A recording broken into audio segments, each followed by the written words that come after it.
আমার পিছনে খেয়াল করেন, এইটা হচ্ছে যে আমাদের পৃথিবী। এই পৃথিবীটা সেকেন্ডে 30 কিলোমিটার বেগে ঘুরছে। সেইটা আমরা বুঝতে পারি না, কারণ আমরা অনেক ছোট এটার তুলনায়, এবং এখানে বায়ুমণ্ডলের কিছু ব্যাপার আছে।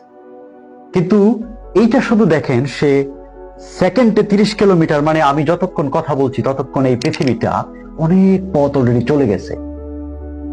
এবং এই পৃথিবীটার আয়তন হচ্ছে প্রায় 51 কোটি বর্গ কিলোমিটার। বাংলাদেশ থেকে যারা ভিডিওটা দেখছেন, 1,47,000 বর্গ কিলোমিটার আমাদের দেশটার আয়তন। ছোট্ট একটা দেশ। এবং এইরকম আরো অসংখ্য ছোট বড় নানা ধরনের সাইজের দেশ নিয়ে কিন্তু আমাদের এই পৃথিবীটা, যেটার ভিতরে আরো অসংখ্য নদ নদী, সাগর মহাসাগর, মরুভূমি, পাহাড় পর্বত, কত কি, এই সব কিছু মিলিয়ে এর আয়তন হচ্ছে 51 কোটি বর্গ কিলোমিটার। এবং এই যে দূরে আপনারা চাঁদটা দেখছেন, সেও কিন্তু ঘুরছে এটার চারপাশে। এবং ঘোরার ফলেই আমরা পৃথিবীর এক এক জায়গা থেকে 15 দিন এইখানে চাঁদ দেখা গেলে অপোজিটে 15 দিন দেখা যায়। এই ব্যাপারগুলো ঘটছে। কথা হলো, সকাল বেলায় আমরা যে সূর্যটা দেখি, ওই যে দূরের সূর্যটা, সেইটা এই যে পৃথিবীটা, এইটার 13 লক্ষ গুণ বড়।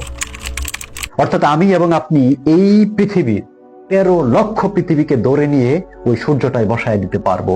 এত বড় হচ্ছে সূর্যটা। দেখুন, আপনাদের একটা মজার কথা বলি। আমরা যখন ছোট ছিলাম, হারিকেনের আলোয় সন্ধ্যায় পড়তে বসতাম। গ্রীষ্মকাল, প্রচন্ড গরম, বিদ্যুৎ চলে গেল, ঘামছি, তাও কবিতা পড়ে যাচ্ছি। আমাদের ছোট নদী চলে বাঁকে বাঁকে। ছোট্ট একটা হারিকেন হালকা আলো দিচ্ছে। হারিকেনের গ্লাসের ভিতর দিয়ে কিন্তু এক ধরনের তাপ এসে লাগতো, তখন আরো গরম লাগতো, আরো ঘামতাম, কষ্ট হতো আর কি। ছোট্ট একটা হারিকেন যেভাবে জ্বলতো আপনার সামনে, সূর্যটাও ঠিক 15 কোটি কিলোমিটার দূরে একইভাবে জ্বলছে। এবং এই জ্বলার ফলে যে তাপটা আসে, যে আলোটা আসে হারিকেনের মতো, সেইটাই আমরা পৃথিবীতে পাই। এবং গ্রীষ্মকালে আপনারা জানেন গরমে কত কষ্ট হয় মানুষের। চিন্তা করেন, 15 কোটি কিলোমিটার, তারপরেও এত গরম লাগে। সেই সূর্যটা হচ্ছে যে 13 লক্ষ পৃথিবীর সমান বড়। সবচেয়ে মজার ব্যাপার হলো, পৃথিবীটার মতোই এই সূর্যটার আশেপাশে আরো কতগুলো ছোট ছোট গ্রহ উপগ্রহ ঘুরছে। এবং এই সব কিছু মিলিয়েই এটাকে আমরা বলছি আমাদের সূর্যের জগৎ বা সৌরজগৎ। সবচেয়ে ডেঞ্জারাস বিষয় হলো, এই সূর্যের মতোই আরো প্রায় 100 বিলিয়ন এরকম ছোট বড় নক্ষত্র মিলে হচ্ছে আমাদের এই গ্যালাক্সি, যার নাম হচ্ছে মিল্কি ওয়ে। এবং এই মিল্কি ওয়ে গ্যালাক্সির আয়তন এত বড়, এই 100 বিলিয়ন নক্ষত্র নিয়ে আমাদের এই সৌরজগৎ পৃথিবী সহ একবার এই গ্যালাক্সিটার চারপাশে চক্কর দিতে প্রায় 20 কোটি বছর প্রয়োজন। এই বিশাল যে গ্যালাক্সির কথা বললাম আপনাদের, এরকম আরো 2 ট্রিলিয়ন গ্যালাক্সি হচ্ছে আমাদের এই মহাবিশ্বে, যতটুকু আমরা এখন পর্যন্ত জানি। 1 ট্রিলিয়ন মানে হচ্ছে 1 লক্ষ কোটি। তার মানে এইরকম 2 লক্ষ কোটি গ্যালাক্সি আছে এই মহাবিশ্বে, যেটা আমরা জানি, যার এক একটা গ্যালাক্সির ভিতরে আরো 100 বিলিয়ন সূর্যের মতো ছোট বড় নানা সাইজের নক্ষত্র আছে। এবং ওই নক্ষত্রগুলোর ভিতরে আবার পৃথিবী এবং অন্যান্য গ্রহ উপগ্রহের মতো অসংখ্য জিনিস আছে।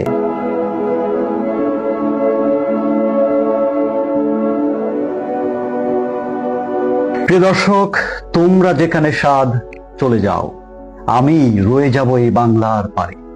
দেখিব কাঁঠাল পাতা জড়িতেছে ভোরের বাতাসে। কথাটা বলেছিলেন জীবনানন্দ দাশ, একটা কবিতার 2টো লাইন। জীবনানন্দ দাশ তখন বলছেন, যখন আমরা দেখি যে পুরো পৃথিবী আমেরিকাময়, ইউরোপময় স্বপ্নে বিভোর, যেখানে মানুষ ছুটে যেতে চায় নিউ ইয়র্ক, লন্ডন কিংবা জার্মানি, এই স্রোতের বিপরীতে গিয়ে একজন কবি এই সাহস কোথায় পেলেন?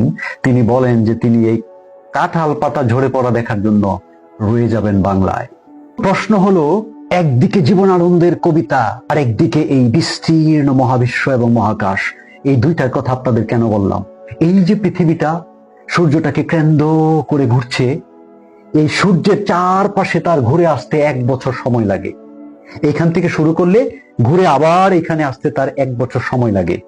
এই 1 বছর সময়ের ভিতরে সূর্যের সাথে পৃথিবীর যে অবস্থান, সবকিছুর কারণে মূলত আমাদের ঋতুগুলোর পরিবর্তন হয়। পৃথিবী তার নিজের জায়গায় ঘুরছে, সেইটা আমাকে দিন দিচ্ছে, রাত দিচ্ছে। এবং এই যে চাঁদ ঘুরছে এটার ফলে কিন্তু সেই জোয়ার ভাটা হচ্ছে, এবং এই যে পৃথিবী সবকিছু নিয়ে সূর্যের চারপাশে ঘুরছে, এর ফলে কিন্তু ঋতুগুলোর পরিবর্তন হচ্ছে, কখনো গ্রীষ্মকাল, কখনো বর্ষাকাল, যখন আমরা ধান রোপণ করি। অর্থাৎ এই পৃথিবীতে যেখানে আপনি আছেন, সেইখানে আপনার পুকুর পাড়ে, আপনার ধানসিঁড়ি নদীর পাড়ে, আপনার শহরে, বন্দরে, নগরে, যে যেখানে আছেন, সেইখানকার যে জীবন ব্যবস্থা, যে প্রকৃতি, যে গাছপালা, বায়ু, যা কিছু আছে, সবকিছু কেন এভাবে আছে, এটার কারণ হলো এই যে চেইন অফ ঘোরাঘুরি, এই যে একটা চেইন অফ এক্সিস্টেন্স চলছে। পৃথিবী ঘুরছে, চন্দ্র ঘুরছে, আবার সবকিছু মিলে সূর্যের চারপাশে ঘুরছে, সূর্যও ঘুরছে, সূর্য আবার সবকিছুকে নিয়ে গ্যালাক্সির চারপাশে ঘুরছে। এই গ্যালাক্সি আবার ওই যে বললাম 2 ট্রিলিয়ন গ্যালাক্সি, ওই রকম অনেকগুলো গ্যালাক্সি পুঞ্জের চারপাশে এক একটা ঘুরছে। এই যে একটা চেইন এক একটা ঘুরছে একটার পিছনে, সেটা যত বড় হোক ছোট হোক, এই চেইনের কারণেই আমরা আমাদের এই পৃথিবীতে এক ধরনের আবহাওয়া পাই, কখনো গ্রীষ্ম, কখনো শীত, যাই হোক না কেন। ফলে জীবন আনন্দ দাস যখন বলছে যে তোমরা যেখানে চলে যাও, লন্ডন, নিউ ইয়র্ক, আমেরিকায়, কিন্তু আমি যে কাঁঠাল পাতা ঝরে পড়া দেখবো, এই কাঁঠাল গাছটার অস্তিত্বমান হওয়া কিংবা নিউ ইয়র্ক শহরটা অস্তিত্বমান হওয়া, এই প্রত্যেকটা কিভাবে, কখন, কোথায় অস্তিত্বমান হচ্ছে, সেটা নির্ভর করছে এই যে মহাজগতের, মহাবিশ্বের একটা চেইন চলছে। সেইটা যদি ওইভাবে না ঘুরতো, না হতো, তাহলে এই কাঁঠাল পাতাও হেমন্তে ঝরে পড়তো না, জীবনানন্দ কবিতা লিখতো না। কেননা এই জীবনানন্দের অস্তিত্বমান হওয়ার জন্য এই দূর মহাকাশের যে গ্যালাক্সি, সেইটার চেইনটাকে কাজ করতে হবে। এবং একজন কবি যখন দেখেন যে একটা কাঁঠাল পাতা আস্তে আস্তে সকালবেলায় ঝরে পড়ছে, তিনি আসলে শুধু এই কাঁঠাল গাছ কিংবা কাঁঠাল পাতাটা দেখেন না, তিনি এই কাঁঠাল গাছটার অস্তিত্বমান হওয়া, এই কাঁঠাল পাতাটা হলুদ হয়ে যাওয়া এবং ঝরে পড়ার পিছনে সমগ্র মহাবিশ্বের যে একটা বিশাল অস্তিত্বের চেঞ্জ চলছে, এই যে একটা মেকানিজম চলছে, সেইটা তিনি দেখতে পান। যা স্বপ্ন, যা কিছু, রাজনীতি, অর্থনীতি, যুদ্ধ, মারামারি, খুন খারাপি, অন্যায়, অত্যাচার, প্রেম, ভালোবাসা, ফিলসফি, কবিতা, সবকিছু ঘটছে এই যে মহাজাগতিক যে চেইনটা, এই চেইনটা চলছে বলেই। যেটা বুঝাতে চাইলাম এতক্ষণ, এই কবিতা, এই মহাবিশ্ব, এই ফিলসফি, জীবন আনন্দ কিংবা কাঁঠাল পাতার ঝরে পড়া, লেসন একটাই, এই যে আপনি আমি, আমরা যে যেখানেই আছি, সেটা হোক হেমন্তের হলুদ পাতা কিংবা বসন্তের কোনো প্রেমিক, কিংবা সেটা হোক নিউ ইয়র্কের কোনো ধনী ব্যক্তি, কিংবা সেটা হোক ধানসিঁড়ির সেই ছোট্ট গ্রামের পাড়ের কোনো এক কৃষক, সবার অস্তিত্ব একটা সুতোই, একটা চেইনের ভিতর দিয়ে হচ্ছে। এই জন্য জীবন আনন্দ বুঝতে পারেন যে এই যে কাঁঠাল পাতাটা ঝরে পড়া, যে চেইনে হচ্ছে, একই চেইনে সেই দূরের 2 লক্ষ কোটি গ্যালাক্সি ঘুরে বেড়াচ্ছে আমাদের এই মহাকাশে। এতটা গভীরে দেখতে পারেন একজন কবি, একজন দার্শনিক, যার ফলে তারা বুঝতে পারেন যে একটা কাঁঠাল পাতা ঝরে পড়ার ভিতরেও কত আনন্দ, অস্তিত্বের কি এক রহস্য।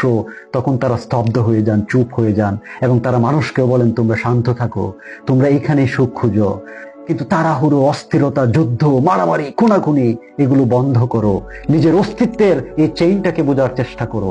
তখনই তুমি তোমার জীবনের পূর্ণাঙ্গতা খুঁজে পাবা সুখ এবং সমৃদ্ধি। ভালো থাকবেন সবাই।